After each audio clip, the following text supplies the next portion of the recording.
Vamos a meditar en la palabra del Señor en la segunda carta de Pedro, capítulo 1, versículos del 1 al 9. Y antes de leer, recordaremos cómo nosotros anteriormente en estos pasos en contra de la pereza, en estas batallas contra la pereza, hemos visto cómo en un primer momento la pereza se nos presenta en la Escritura como ceguera. Cuando nosotros estudiamos la historia de David, vimos cómo David se vuelve completamente ciego a aquello que lo rodea por causa de la pereza. Y cómo esta ceguera lo lleva a cometer pecados atroces por causa de la pereza. Y es así como la pereza se nos mostró como una crónica de una muerte anunciada. Y es crónica de una muerte anunciada porque nos vuelve ciegos e incapaces de tomar decisiones a la luz de la palabra de Dios. Después, nosotros vimos la pereza como negligencia cuando estudiamos a los tesalonicenses. Recordarán que los tesalonicenses la iglesia de Tesalónica estaba dividida y había un grupo de hermanos que se había entregado a la pereza. Y al entregarse a la pereza, la forma de hacerlo era torciendo la palabra de Dios, siendo negligentes en buscar al Cristo de la palabra, siendo negligentes en esperar al Cristo de la palabra. Ellos habían torcido las enseñanzas de Cristo para poder dar rienda suelta a su pereza. Y ahí vimos cómo la pereza se nos muestra como negligencia. Y la semana pasada vimos el texto de Proverbios de Salomón y cómo Salomón nos presenta la pereza como locura, como necedad, como estupidez. Y la característica de los locos es que ellos son incapaces de ver la realidad como corresponde. La figura del loco que se nos muestra en la televisión, en los programas cómicos, es la de ese hombre que se cree Napoleón, estando en pleno siglo XXI, porque es incapaz de ver las cosas tal como son. La pereza nos lleva a la locura. Porque en Proverbios se nos hablaba de un hombre que tenía un campo y que dejó que se destruyera, dejó que crecieran espinas, dejó que crecieran hierbas, dejó que las protecciones se cayeran. Destruyó su propio sustento, su propia protección. Y trajo ruina no solo para él, sino que para su familia. Locura. La pereza es locura. Porque trae ruina a tu vida y trae ruina a la vida de tus seres queridos y a aquellos que te rodean. Y si nosotros somos una comunidad que creemos serlo, la comunidad del Espíritu Santo, la comunidad de fe, la comunidad en Cristo, entonces nuestra pereza también nos afecta. También afecta a tus hermanos. Tu pereza trae destrucción a esta comunidad de fe. La pereza es locura. Y delante de esos sermones, de esos pasos que hemos dado, de esas batallas que hemos combatido en contra de la pereza, cae una pregunta, aparece una pregunta. ¿Y cómo combato? ¿Cómo lucho en contra de la pereza? ¿Cómo puedo pararme frente a la pereza y enfrentarla cara a cara? Ya que la pereza es ceguera, ya que la pereza es negligencia, ya que la pereza es locura, entonces, ¿cómo puedo enfrentarla? Y es ahí donde surge con un pequeño rayo de luz el texto de la segunda carta de Pedro, que nos mostrará un poco cómo podemos combatir a esta pereza. Vamos a la segunda carta de Pedro. Dice así, segunda carta de Pedro, capítulo 1, versículos del 1 al 9. Dice así: Simón Pedro, siervo y apóstol de Jesucristo, a los que por la justicia de nuestro Dios y Salvador Jesucristo han recibido una fe tan preciosa como la nuestra. Que abunden en ustedes la gracia y la paz por medio del conocimiento que tienen de Dios y de Jesús, nuestro Señor. Su divino poder, al darnos el conocimiento de aquel que nos llamó por su propia gloria y excelencia, nos ha concedido todas las cosas que necesitamos para vivir como Dios manda. Así, Dios nos ha entregado sus preciosas y magníficas promesas para que ustedes, luego de escapar de la corrupción que hay en el mundo, debido a los malos deseos, lleguen a tener parte en la naturaleza divina.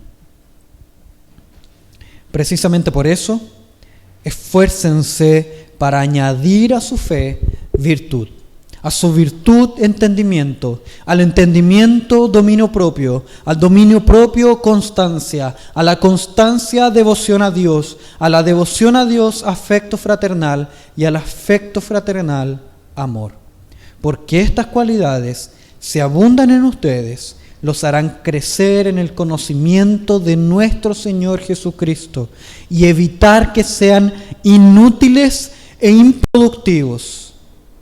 En cambio, el que no las tiene es tan corto de vista que ya ni ve y se olvida de que ha sido limpiado de sus antiguos pecados. Si bien aquí vamos a ver una pequeña herramienta, arma con la cual podemos luchar contra la pereza, también vamos a ver otra característica de la pereza. No solo la pereza se presenta como ceguera, no solo se presenta como negligencia, no solo se presenta como locura, sino que también en este texto se nos presentará como ignorancia, como falta de conocimiento. Es una forma diferente a las que antes se nos han presentado. Esta ya no es una actitud deliberada. La negligencia es una actitud deliberada, donde yo decido dejar de lado ciertas cosas. La locura parece ser también una actitud deliberada, según el texto. Yo decido dejar de lado el cuidado de mi familia, decido dejar de lado el cultivo del campo, como decía Proverbios. Y la ceguera también parece ser mostrada como una actitud deliberada, donde yo decido no ver la verdad que se me presenta delante de mí. Pero ahora se nos presentará como una ignorancia, como algo de lo cual nunca me di por enterado, nunca supe que era tan dañino. Quizás debimos haber estudiado este texto al principio, ser el primero que estudiamos. Pero, ya que estamos aquí, vamos a ver cómo al conocer a Cristo, los cristianos también conocen que tienen un camino abierto delante de ellos, un camino que los lleva a la santificación. Entonces, al final, nuestro texto nosotros lo vamos a dividir en tres partes. Primero, del versículo 1 al versículo 4, donde vamos a ver algo que Dios hace por nosotros. ¿Ok? Es algo que Dios nos da para poder luchar contra esta pereza. Y después, en los versículos 5 al 7, vamos a ver algo que, ya que recibimos este tremendo regalo, esta tremenda herramienta, nosotros ahora podemos crecer y aprender a utilizarla. Algo llamado santificación. Si en los versículos del 1 al 4 aprendemos sobre justificación, del 5 al 7 vamos a aprender sobre santificación. ¿Qué es eso? ¿A qué se refiere? Y por último, del 8 al 9, vamos a ver la pereza como ignorancia del poder de Dios. ¿Ok? Entonces vamos a repetir la lectura de los primeros 4 versículos. Que dice: Simón Pedro, siervo y apóstol de Jesucristo, a los que por la justicia de nuestro Dios y Salvador Jesucristo han recibido una fe tan preciosa como la nuestra. Que abunden en ustedes la gracia y la paz, por medio del conocimiento que tienen de Dios y de Jesús nuestro Señor. Aquí ya vemos los primeros 2 o 3 elementos que son dados por Dios. En el primer versículo se nos muestra la fe que es recibida por este pueblo, que es dada por Dios a su pueblo. Y después en el versículo 2, la gracia y la paz que abundan por medio del conocimiento que tienen de Dios. Este conocimiento que también ha sido dado por Dios. El tema es, ¿qué es la fe? ¿Qué es ese regalo que nos ha sido dado? La fe es una palabra que es utilizada de distintas formas en la palabra de Dios, en la Escritura. A veces se nos presenta como una especie de asentimiento, donde es una persona diciendo: sí, yo creo en esto, sí, yo vi esto, un asentimiento. Pero también, en algunas partes, se nos presenta como una confianza, donde algunos personajes confían en determinadas situaciones, confían en determinadas verdades, como la confianza que existe en la resurrección que nosotros tendremos en base a la resurrección de Cristo. Yo confío en aquello. Pero también, en otras partes, se nos presenta como una noticia, como un grupo de doctrinas. Por ejemplo, cuando se nos habla de la fe de los apóstoles.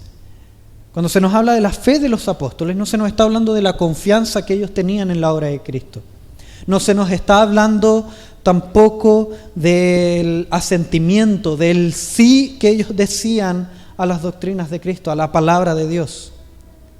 Cuando habla de la doctrina de los apóstoles, se refiere a las enseñanzas que los apóstoles entregaban. A la doctrina de los apóstoles, la fe de los apóstoles. Y este es el caso de esa fe. Se refiere a eso, a esa noticia, a ese grupo de doctrinas, grupos de enseñanzas, grupos de verdades.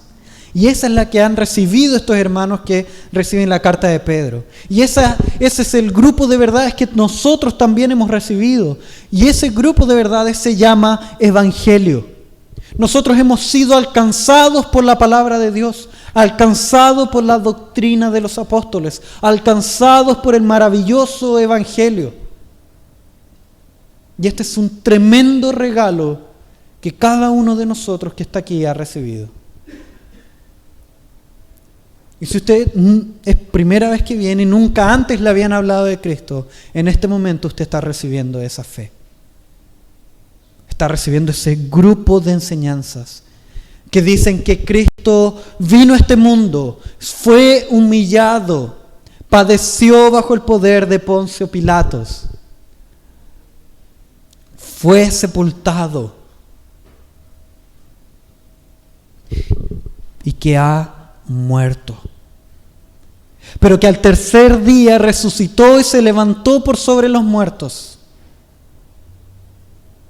Y que ahí radica nuestra fe y nuestra esperanza, en que esa resurrección también es para cada uno de nosotros, y que hemos sido alcanzados por esa preciosa verdad de la cruz de Cristo. Todo ese conjunto de verdades aquí se le llama fe. Y ese es el conocimiento que tenemos de Dios y de Cristo, que ellos también han recibido. Todo esto se nos ha dado de pura gracia. Después el versículo 3 dice: su divino poder al darnos el conocimiento de aquel que nos llamó por su propia gloria y excelencia.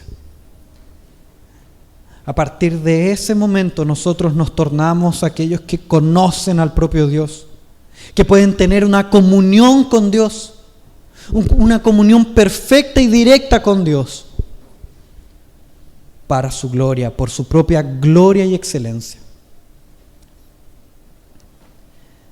El texto continúa, dice: por su propia gloria y excelencia nos ha concedido todas las cosas que necesitamos para vivir como Dios manda, para la vida y para la piedad, para tener una relación con aquellos que me rodean y también con el propio Dios, para cultivar y aprender a andar en este camino de fe. Y el versículo 4: así Dios nos ha entregado sus preciosas y magníficas promesas. Nuevamente, la palabra de Dios, para que ustedes, luego de escapar de la corrupción que hay en el mundo, debido a los malos deseos, lleguen a tener parte de la naturaleza divina. Yo no sé cómo tú conociste a Cristo. Yo no sé en qué momento de tu vida conociste a Dios y comenzaste a tener una comunión con Dios y con Cristo. Eso tú lo sabes y creo que perfectamente puedes recordarlo. Tus primeros pasos en el cristianismo. ¿Y cómo era tu vida antes de eso? ¿Y cómo Cristo te liberó de tu pecado y de cargas horribles que estaban en tus hombros? Solo tú sabes qué ocurrió ahí. Solo tú sabes cuándo ocurrió eso.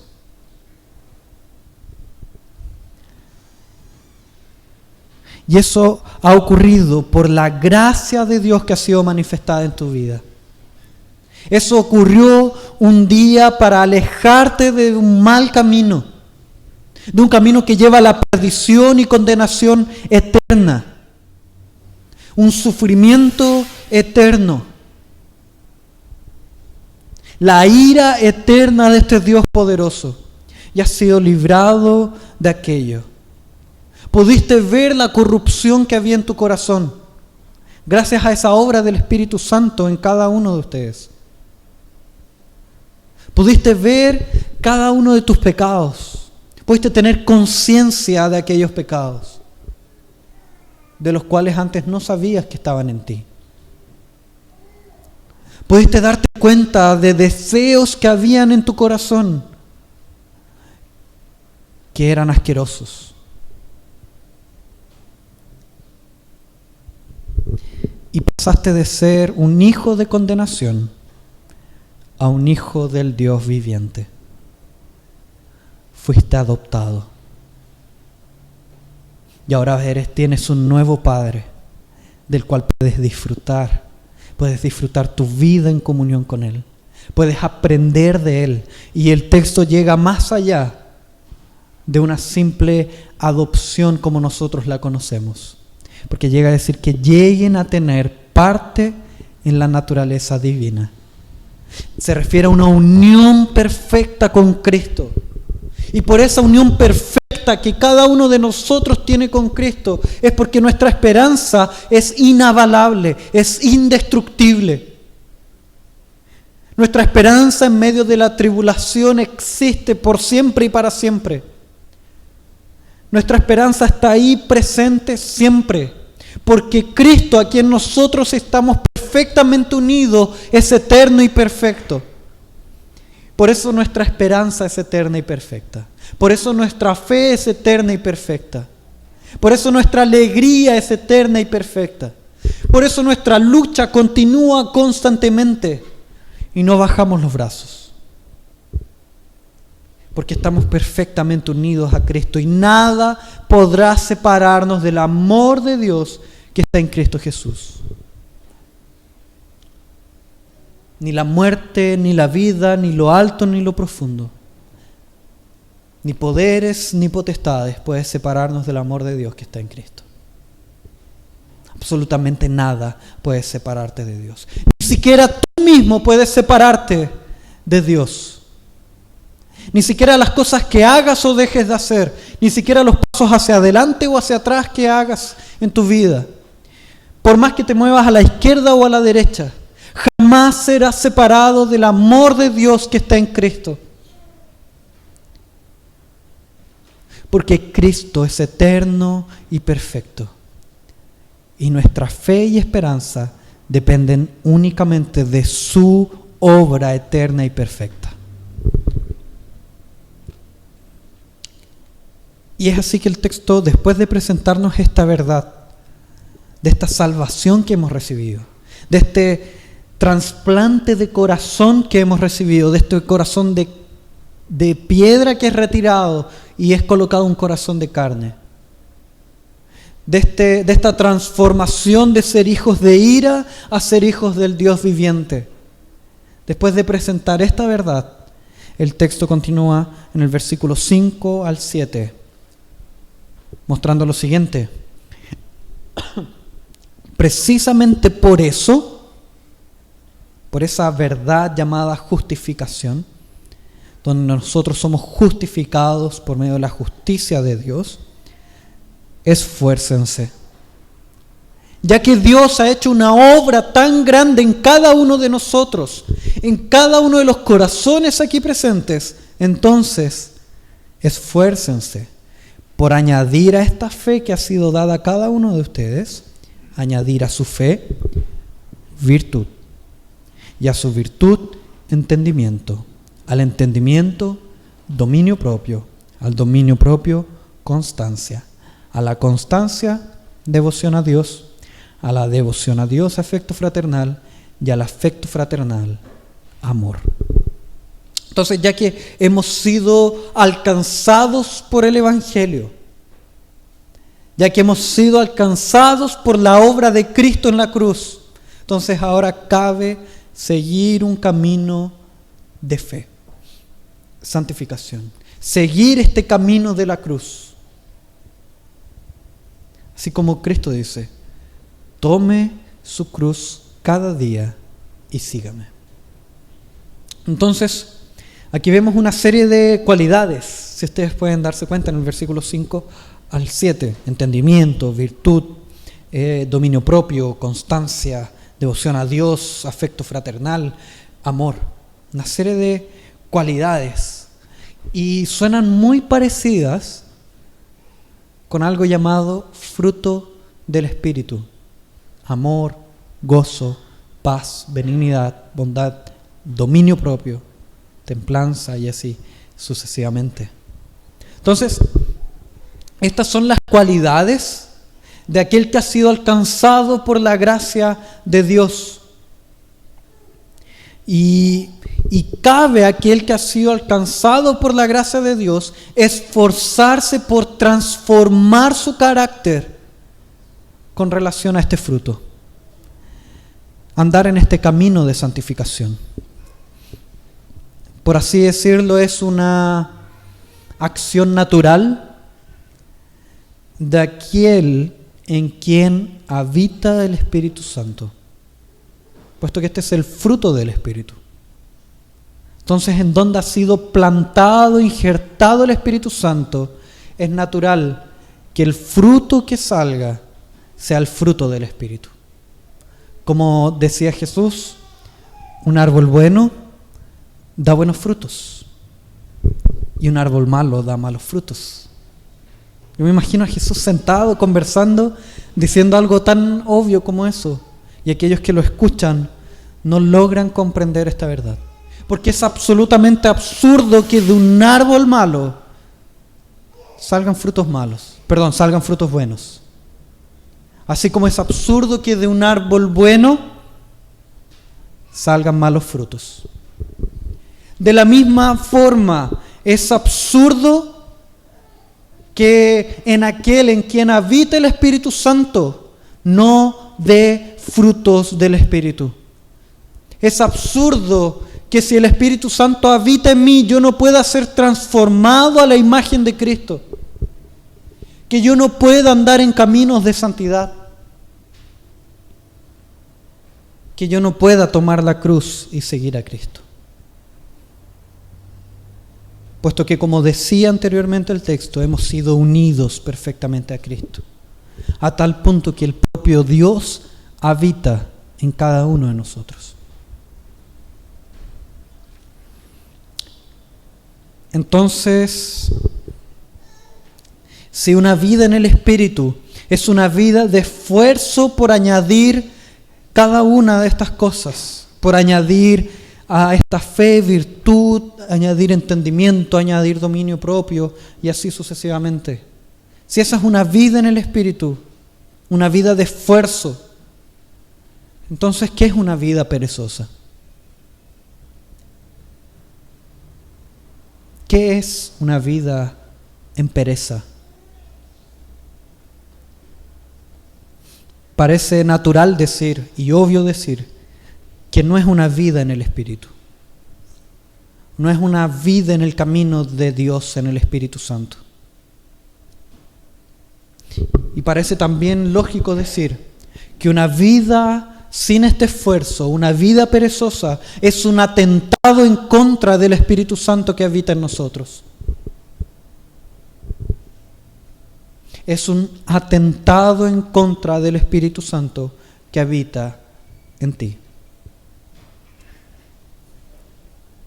En última instancia, una vida perezosa es un vacío espiritual. La inexistencia de estas cualidades en cada uno de nosotros es un atentado al Espíritu Santo, es vacío espiritual, es una vida lejos del Espíritu, porque es un rechazo al trabajo del Espíritu Santo en cada uno de nosotros. La pereza es un rechazo al trabajo del Espíritu Santo en cada uno de nosotros. Como decíamos delante, la iglesia es la comunidad del Espíritu. Y la pereza es aquella que quita el elemento esencial de nuestra comunidad. Es un atentado en contra del elemento esencial de nuestra comunidad. Si nosotros atentamos contra el Espíritu Santo en nuestra comunidad, retirándolo por causa de nuestra pereza para dar rienda suelta a nuestra pereza, nosotros transformamos la iglesia, que es luz en el mundo, en una simple comunidad, no diferente a un club de fútbol, no diferente a una junta de vecinos, e incluso, creo yo, mucho menos influyente que una junta de vecinos, con mucha menos influencia que un club de fútbol. Una iglesia que no sirve. Una iglesia sin el Espíritu Santo no es absolutamente nada, pierde su esencia, pierde la característica fundamental de la iglesia. ¿Y sabes quién hace eso? Cada uno de nosotros cuando nos entregamos a la pereza. Una de las formas en la que Dios actúa mostrándole a su pueblo hacia dónde quiere dirigirlo es por medio de los dones del Espíritu.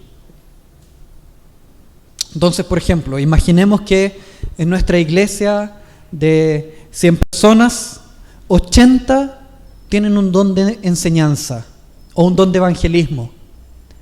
Y esos dones nosotros creemos firmemente que son dados por Dios. Entonces, si en nuestra iglesia hay 80 personas que tienen dones de evangelismo, parece de pelogrullo, parece obvio decir que Dios quiere que nuestra iglesia se enfoque en esa área. Continuemos con este mismo ejemplo. Y ahora pensemos en que estas 80 personas que han sido dotadas por Dios para realizar la excelente obra del evangelismo se entregan a la pereza y no ejercen sus dones en pro de la iglesia. ¿Qué querrá decir eso? ¿Estamos deteniendo a Dios en su labor? Yo creo que no. Y quizás algunos de ustedes recordarán la parábola de los talentos. Nosotros jamás vamos a lograr detener el avance del Evangelio. Jamás vamos a lograr detener el avance de Dios, el avance de la palabra de Cristo en el mundo. Lo que vamos a lograr es perder la bendición de participar de esa maravillosa obra. Porque los talentos que han sido dados a nosotros serán quitados y dados a otros. El Evangelio no puede ser detenido. Tú y yo no somos tan importantes para hacer eso. No hay absolutamente nada que pueda detener el Evangelio. Las prisiones en contra del apóstol Pablo jamás detuvieron el Evangelio. La muerte en contra de los propios apóstoles jamás detuvieron el avance del Evangelio. El Evangelio sale victorioso y para vencer. Y si eso no detuvo el Evangelio, tú y yo jamás lo haremos. Pero sí debemos tener en cuenta que nuestra pereza atenta en contra de nosotros, no en contra del avance del Evangelio. Y te resta a ti del tremendo privilegio de disfrutar de Dios, de participar en esta maravillosa obra. Pero ahora surge la pregunta, bueno, ¿y entonces cómo combatir la pereza? Porque yo quiero participar de esta maravillosa obra. Yo quiero participar de la expansión del Evangelio. Yo quiero participar de esta obra de Dios comunicando vida al mundo. Yo quiero participar de aquello. Yo quiero comunicar aquello. Yo quiero dejar mi pereza de lado. Entonces, ¿cómo puedo hacerlo? ¿Cómo puedo dejar esta pereza atrás?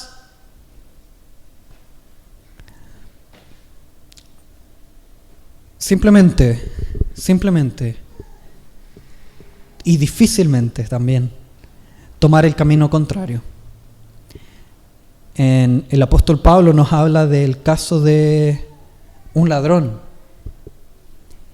y que lo que debía hacer para dejar este pecado atrás era trabajar y ayudar a los otros. Trabajar para tener con qué ayudar a los otros. Entonces, de esta misma forma, la manera de combatir la pereza es ser lleno del Espíritu Santo.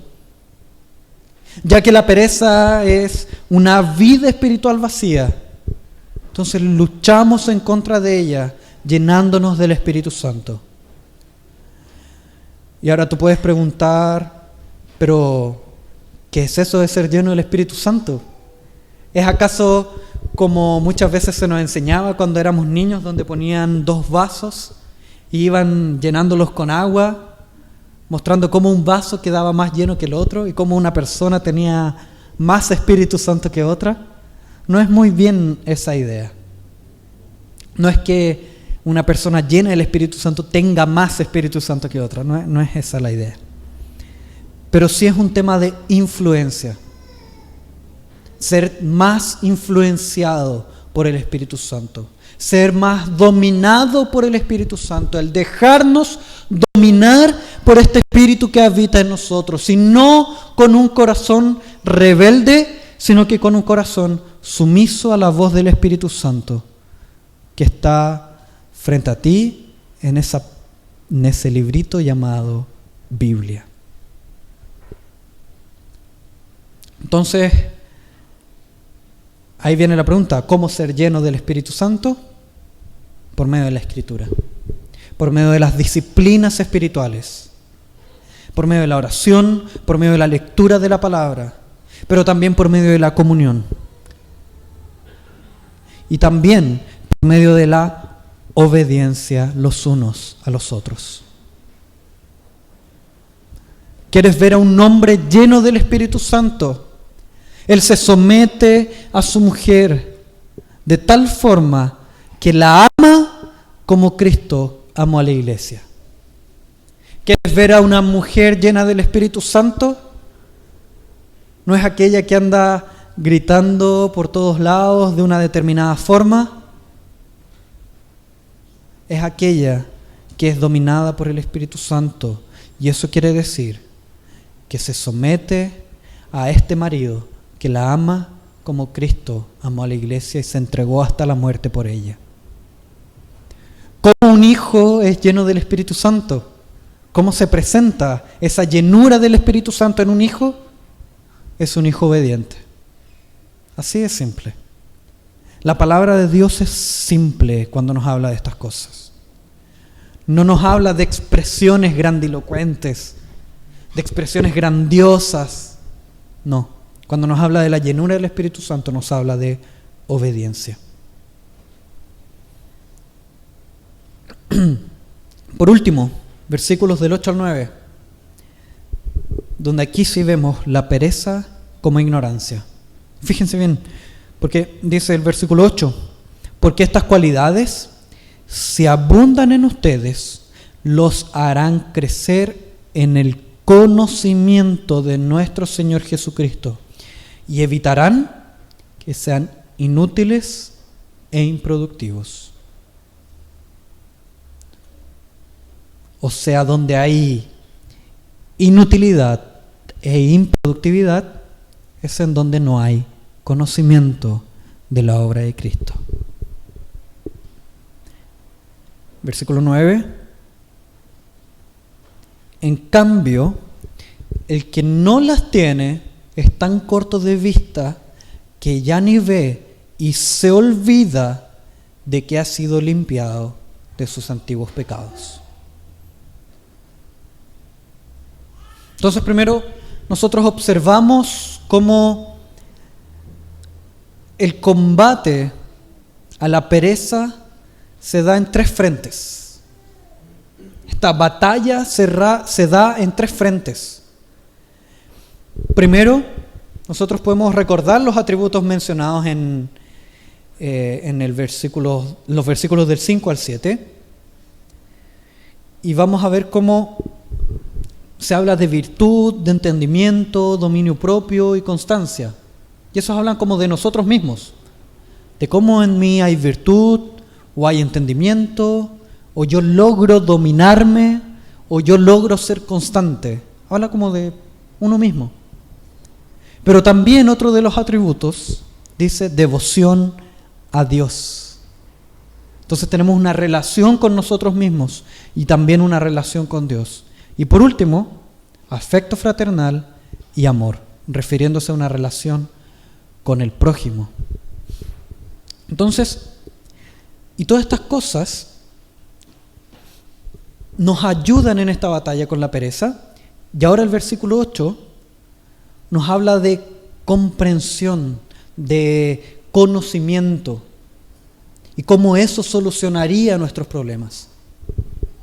Pero déjame decirte que lamentablemente no es solo comprender las cosas y mis problemas se solucionarán, mis problemas de pereza se solucionarán inmediatamente. No solo por comprender que la pereza es ceguera, ya jamás caeré en la pereza.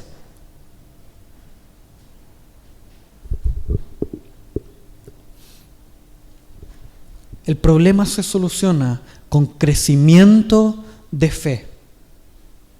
El conocimiento es importante, es, por así decirlo, el primer paso. Pero este primer paso es importante en la medida que este conocimiento esté unido a una relación con Dios y esté siendo aplicado en mi relación con el prójimo. Entonces yo conozco estas verdades en mi relación conmigo mismo. Las hago crecer en mi relación con Dios y las aplico en mi relación con el prójimo. Y de esta forma yo voy a estar luchando contra la pereza.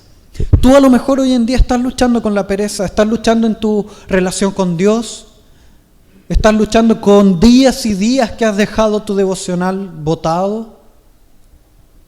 ¿Estás luchando en tu trabajo porque no logras dedicarlo al Señor?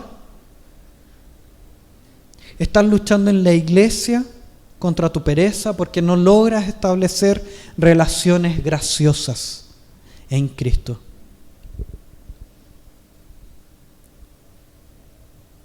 ¿Cómo luchar en contra de eso? ¿Cómo luchar en contra de eso? buscando la palabra de Dios, buscando conocer la palabra de Dios, poner todos estos conocimientos en mi relación de amor con Cristo y luego aplicarlos en mis relaciones de amor con mi prójimo. Y en todo ese proceso es el Espíritu Santo que actuará en tu vida. Es Cristo que actuará en tu vida. Y el versículo 9, la pereza es tan cegadora que causa ignorancia, desconocimiento y olvido de la obra de Dios en cada uno de nosotros. ¿Te acuerdas los primeros versículos que nosotros vimos? Que hablaban de esta obra transformadora de Dios, de esta cirugía corazón abierto. La pereza es tan terrible que nos hace olvidar ese tremendo milagro hecho en nuestra vida y que hace como que nunca hubiera ocurrido. Quizás pensarán o recordarán la carta a los Efesios, pero la carta que está en Apocalipsis, donde el propio Cristo les dice: han olvidado su primer amor. Esa es la pereza actuando. Nos hace olvidar nuestro primer amor, nuestro maravilloso amor con Cristo. Y también podemos recordar ejemplos del Antiguo Testamento. El caso del pueblo de Dios cuando fue sacado milagrosamente de la tierra de Egipto, con el poder, con la mano poderosa de Dios, donde este pueblo que era esclavo fue retirado en victoria, donde el mar se abrió para que ellos pudieran ser salvados, donde columnas de fuego se levantaron. Y todos esos milagros maravillosos, todas esas señales del poder de Dios, el pueblo un par de kilómetros más allá las olvida y adora a otros dioses. Debemos tener mucha atención, tomar mucha atención con esas cosas. Debemos tener mucho cuidado con la pereza en nuestra vida, porque si no seremos igual que este pueblo, que ve los grandes milagros de Dios y un par de kilómetros más adelante los olvida y se entrega a la idolatría. Yo puedo verme reflejado en ese pueblo. Y sé que tú también en algunos momentos de tu vida también te ves reflejado en eso.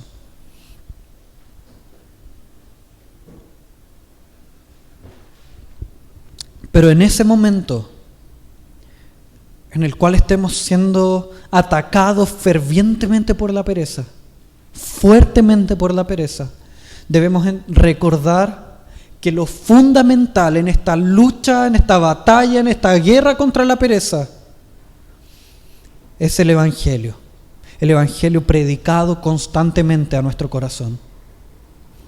Predícate el Evangelio a tu corazón y predícale el Evangelio a aquellos que te rodean. Busca en el Evangelio estas fuerzas para luchar en contra de la pereza. Busca en la cruz de Cristo fuerzas para atacar a esa pereza que busca dominarte. Así como estos hermanos son recordados en los primeros versículos y son llevados a recordar la obra que había sido hecha en cada uno de ellos. De la misma forma nosotros somos llamados a recordar cómo nuestro corazón fue transformado por el Evangelio algunos años atrás. Y empezar a ver los milagros que Dios ha hecho en nuestra vida. Milagros como traernos de la muerte a la vida. Milagros como guiarnos y acompañarnos en este camino de santidad. Y observar toda esa maravillosa obra de Cristo. Y darte cuenta que Él está activo y presente hoy en tu vida.